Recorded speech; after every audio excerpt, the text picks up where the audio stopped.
How to turn your active off on Instagram. Hi everyone, welcome back to our channel. In today's video, I'll simply guide you on how you can turn your active off on Instagram, so make sure to watch the video till the end. In order to turn your active off on Instagram, all you have to do is simply go ahead and first of all, make sure to launch the Instagram application here. Once you launch the Instagram app, you'll see this type of interface where you have to tap the profile icon from the bottom right of the screen, and then you will land on this page over here.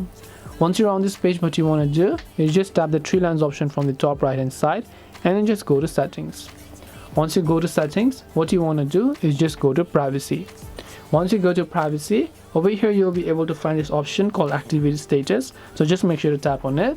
Now by default, both of these toggles are going to be turned on, which means the active status is currently enabled. If you want to turn your active off, you want to make sure to just turn off these toggles and no one else will be able to view your active. But the downside of this feature is that at the same time you will also not be able to see other people's active status on Instagram. So this way you can basically turn your active off on Instagram. Hope this video was very helpful. If you have got any questions, feel free to leave them down. Thank you for watching and see you soon in the next video.